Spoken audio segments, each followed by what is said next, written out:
Hi everybody, this is Kevin, and welcome back to another manga review.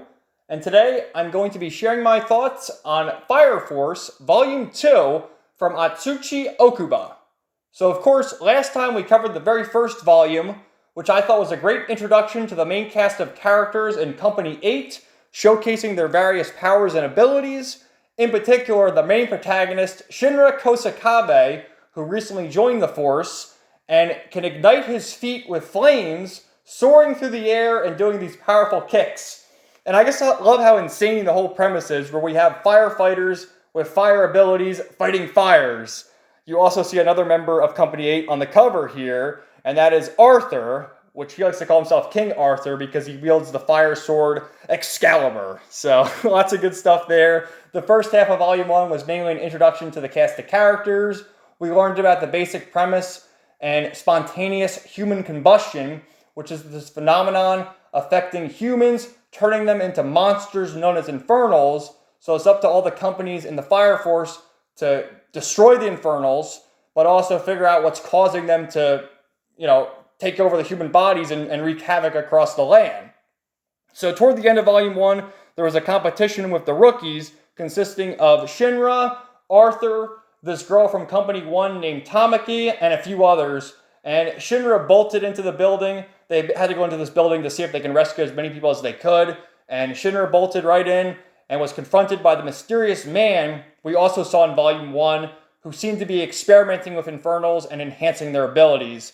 And he insinuated that he knew what happened to Shinra 12 years ago, which, yes, Shinra has a very dark past in that 12 years ago, he lost his mother and he thinks his brother, which it's revealed in this volume, his brother could possibly still be alive, but lost them in a fire, and he watched the whole thing. So lots of crazy stuff. Let's get to it.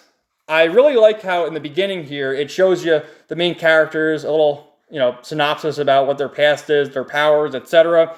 And in particular with Company 8, we have Captain Obi, who has no powers whatsoever. He's just a dedicated firefighter who's worked hard his whole life, and now he's the captain of Company 8. There's Arthur, Shinra, Lieutenant Hinawa. We have Sister Iris, who is a non-powered nun, and every company has some sort of nun or holy woman, or it could be a man too, but in this case we have Iris, who says a prayer once they kill an infernal, and that's because the infernals were once humans, so you can at least give them that respect before they die.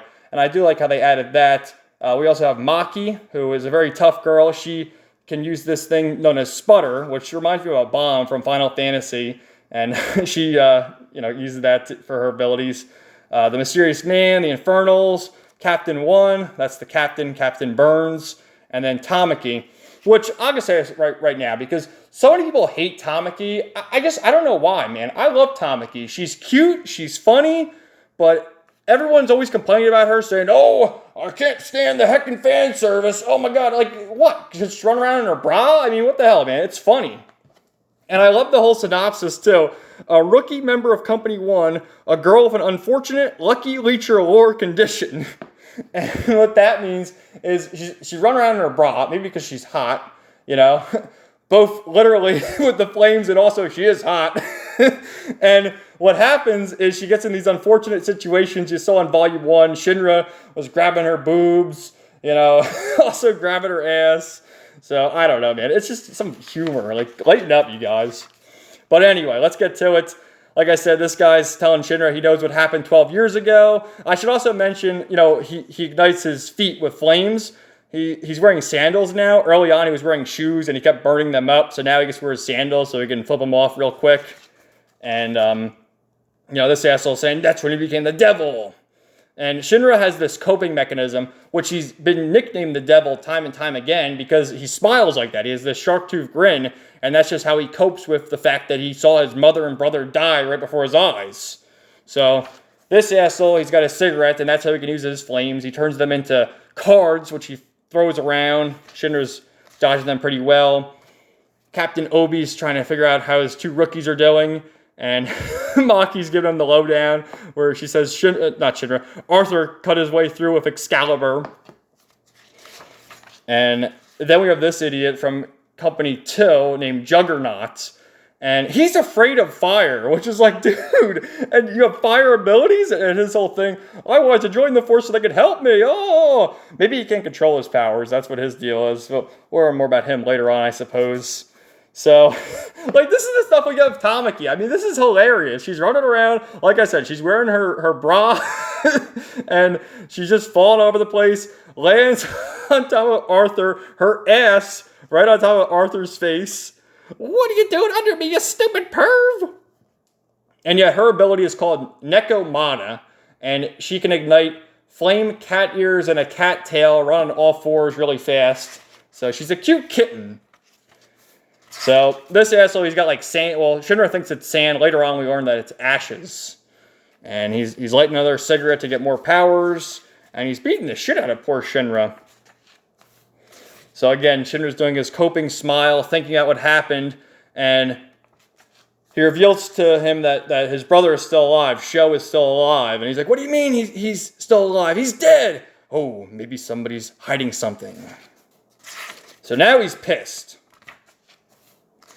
And this guy, we'll call him the Joker, because it's revealed later he's Joker.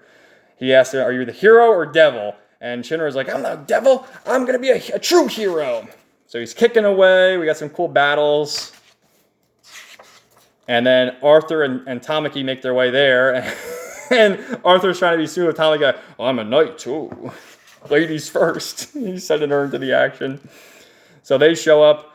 And Shinra's warning them like, no, this is a suspicious character. Report him to the captains right away. But they don't believe him. They're like, no, you want to win, Shinra. It's like, no, this guy's cheating. He's causing a disturbance. So Tamaki, here she is using Nekomata. You got her cat ears powering up.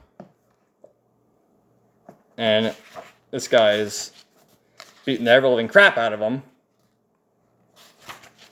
So with that, he blows up the whole building and then bids them farewell. So Arthur, they all work together. I love this. They all work together where Arthur cuts a hole. We have Tamaki doing her cat noises, like hissing.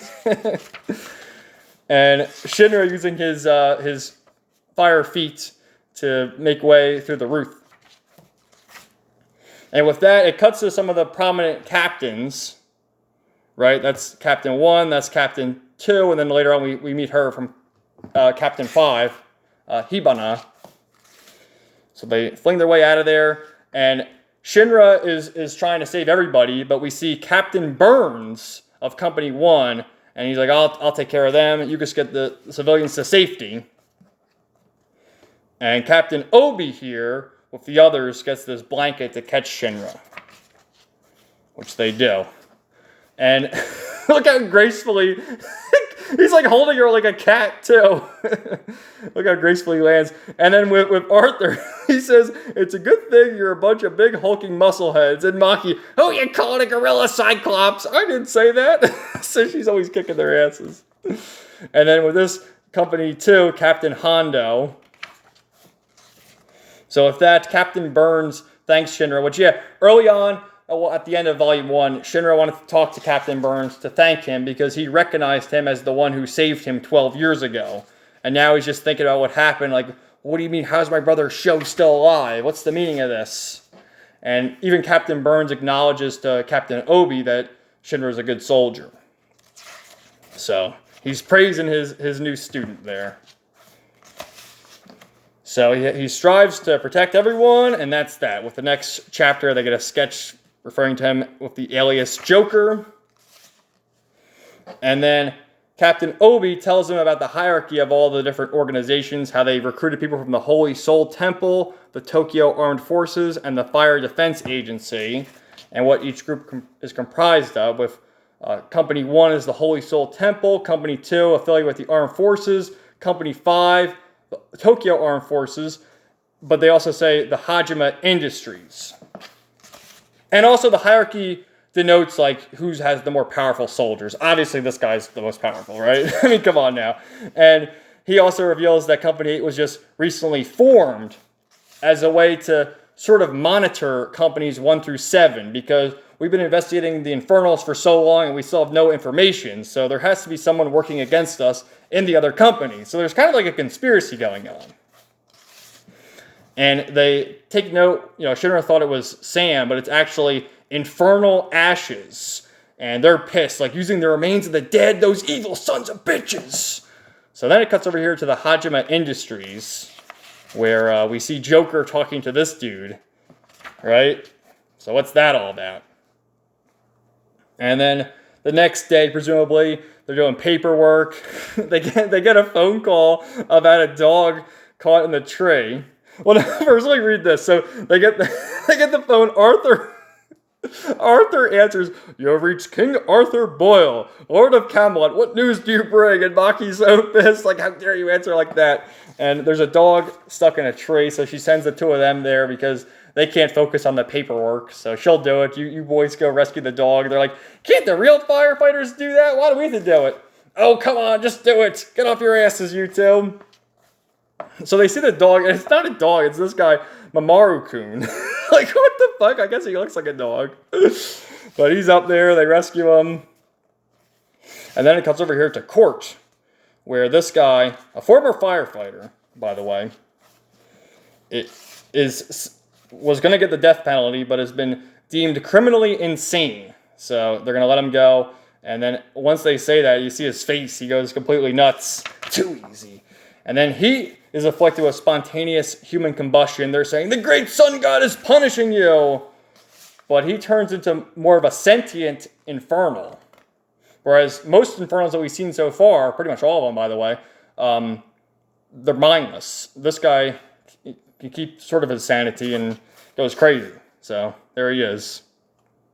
Really cool design. They kind of remind me of Hollows a bit from Bleach. So he's going to kill the judge. And as this is going on, they see the matchbox, which is their vehicle. And Hinawa says, what the hell are you boys doing? We got to go after this case. Come on, quick. And Shinra's like, all right, we'll go there with my powers. Grab on, Arthur. Hi-yo, silver away. Wait, I think he calls him his... Yeah, right here. There's so many great quotes from Arthur. He's hilarious, man. Let go of me, Sir Duncelot. Fly straight, you unruly steed. Who are you calling a steed? Like his horse. So good, man. So they're going. This asshole is taking the people hostage, trying to kill everybody. And then Arthur shows up.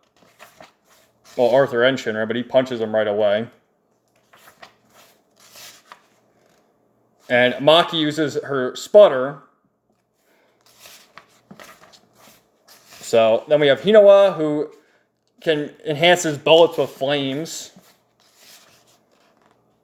And, he says, we got to kill him, dispose of him, let's go. So we get a flashback here of young Shinra. And I love this so much. He's watching his Kamen Rider. And his mother, stay away from the TV, you'll hurt your eyes. So he goes on the couch, Shin Rider kick. So it's like Shin Kamen Rider, but also his name is Shinra. Oh, that's so good. It's so cute. So some more battles going on. He's beating the shit out of him. He's like, oh, how could you touch me, boy? And they got to worry about all these civilians coming their way. And the fact that he's like manhandling this car. What are you? That reminds me of Frieza. What are you? Say that to Goku, right? And the Infernal says, you're the devil? No. I'm a hero. Like, look at this contrast, too. Like, he looks like the fucking devil. I'm a hero. That's a great panel, man. So with that going on, we see this mad scientist, and holy cleavage, we see this chick from Company 5, Princess Hibana, the captain of Company 5. And she's like, oh, now, we're going to have to take this one back. And Shinra cuts off his arm with his kick, and that's when she swoops in. And reveals her name, of course. Looking pretty sexy, right? I mean, wait a minute. So in all the outfits, like we had Tamaki fighting fires with her bra. We have this chick presumably fighting fires with her high heels and her dress. I mean, she does have her firefighter coat on, but still, So they're taking the Infernal back. And Shinra's like, no, we got to kill it. And she says, well, no, this one's different. We got to experiment on it. And she has her Angels 3 show up, which again, they're her elite warriors fighting like that. And then notice how she's standing here where Shinra is. As she approaches him, well, first she says to Shinra, you gotta lick my feet. Look at this. I said lick it. And then as Shinra's looking at her, he like looks up. Like, look at his face, man. He gets a peek. I mean, holy shit. My goodness. I mean, he's making that face there. So with that, there's all sorts of strife going on. Like I said before, a bit of a power struggle. And that's why Company 8 was founded, to figure out, like, you know, what's really going on with the Infernals? Is Company 5 experimenting on the Infernals? What's the deal? So yeah, then we have this asshole calling them all losers. And Arthur's not standing for that. Oh, screw you. And Captain Obi shows up talking to Hibana. Maki's trying to break up the fight. This guy keeps going in there. Oh man, wait, hold on. Get in the matchbox, and then he says, Company 8, police, bunch of losers. And then Maki, excuse me, sir. Boom, punches him right in the stomach. And then Lieutenant Hinawa says, Maki, and she thinks she's going to get reprimanded, but he says, you gave it a little twist, right? Yeah, of course, thanks. Oh. So there's a rivalry going on between Company 8 and Company 5. And notice everyone's making a face, like a menacing look, but Sister Iris is kind of looking at her like, ooh, and sweating a little. And Hibana smirks. And with that, everyone leaves, but the two of them are still looking at each other. And turns her back and goes. So now it's the next day, they're recovering. Captain Obi's doing his training. Like, look at this dude. How many weights even is that? He's balancing, he's on the medicine ball. I mean, holy crap, dude. So, he's trying to flirt with Iris, and he's taking that face again. Watch your face, you weirdo. And Hinawa is training him again, using, again, he can manipulate the bolts with his fire ability, so he shoots him. And it's like, you see this panel, it's like, did he just shoot his boy Shinra? But no, he's just testing him. It's just a love tap. So, then Arthur sees this gecko and thinks it's a dragon, which is a cool shot of a dragon, too.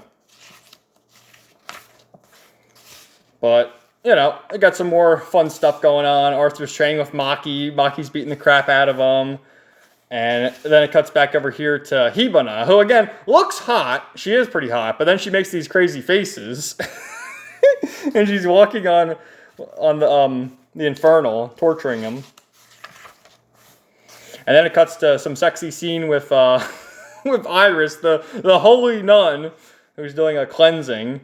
And, I mean, she is pretty fine. But we get a scene here where she's thinking, and she has tears in her eyes as she's there. And you see a young Hibana in the nun outfit and a young Iris looking up to her, showing that they're connected in some way.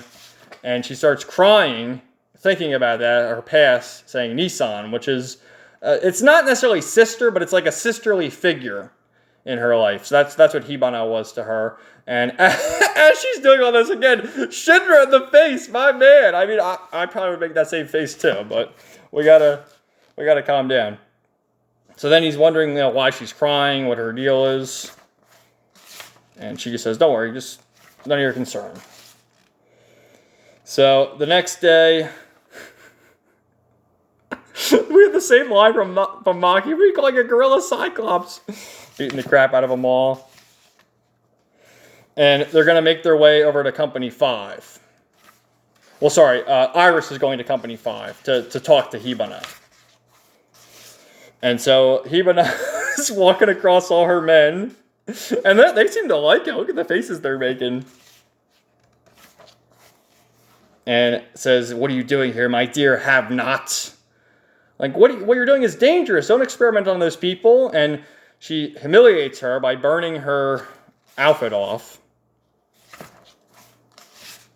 And, yeah. It's evil.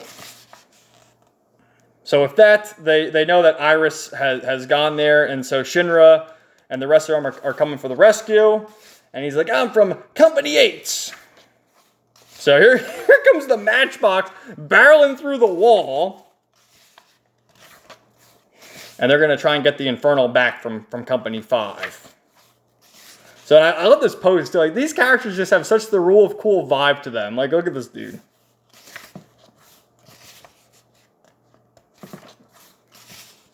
We're going to get like a rematch from this asshole again. And good stuff. So I'm kind of racing through it to the end. But yeah, we get all these. Yeah, with this, he fires these bullets and can manipulate them. So shoots them like that. And then they go up against the Angels 3.